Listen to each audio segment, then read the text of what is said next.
You turn a key or press a button. And a machine containing hundreds of moving metal parts, operating at temperatures above 2,000 degrees Celsius, spinning thousands of times per minute, erupts to life in a fraction of a second. You reverse out of the driveway without thinking about it, but what just happened under that hood is a chain of controlled explosions so precisely timed that a single mistimed spark can bring the whole system to a halt. Here's how it actually works. The core of a car engine is the cylinder. Most engines have 4, 6, or 8 of them.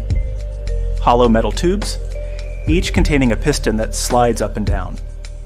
That sliding motion is the origin of everything.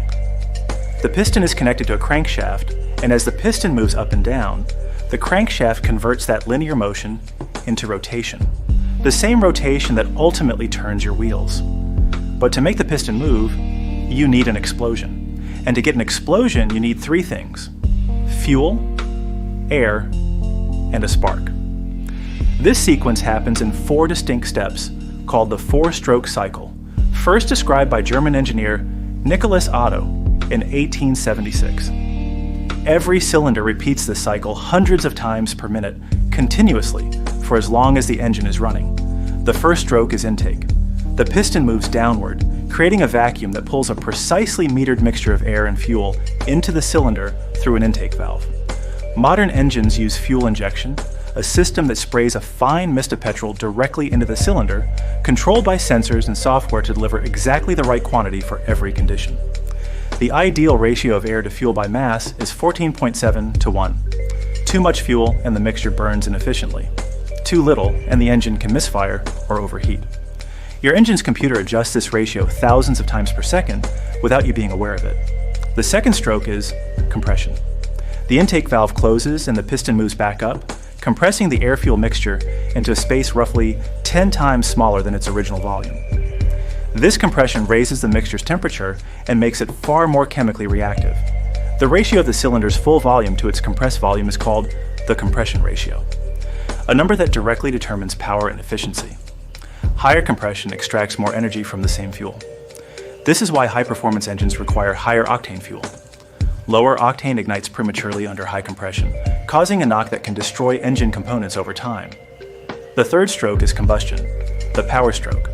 At maximum compression, the spark plug fires. The spark ignites the compressed mixture, and the resulting explosion drives the piston downward with enormous force. This is the only stroke that actually produces power. The other 3 exist entirely in service of this single moment. The force transmits through the connecting rod to the crankshaft, which converts it into the rotational torque that your drivetrain uses to move the car. The 4th stroke is exhaust. The exhaust valve opens and the piston moves back up, pushing burnt gases out into the exhaust system.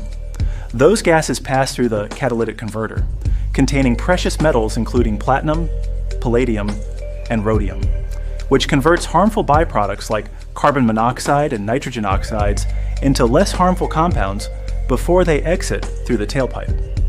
In a 4-cylinder engine, the cylinders fire in sequence, not simultaneously. The firing order is staggered so that while one cylinder is in its power stroke, the others are at different stages. This keeps the crankshaft turning continuously and evenly, which is why the engine feels smooth rather than lurching with every explosion. Coordinating all of this is the camshaft, a rotating shaft with precisely shaped lobes that open and close the intake and exhaust valves at exactly the right moments. It is driven by the crankshaft via a timing belt or chain, and their synchronization is so critical that if the timing belt snaps while the engine is running, the valves and pistons can collide and destroy the engine in milliseconds.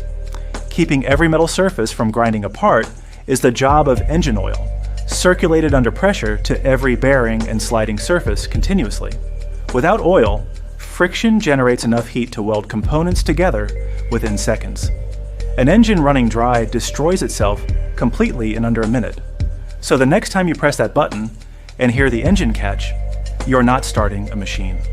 You're starting a sequence of controlled explosions, firing in perfect order, thousands of times per minute, held together by oil, timing, and over a century of engineering refinement.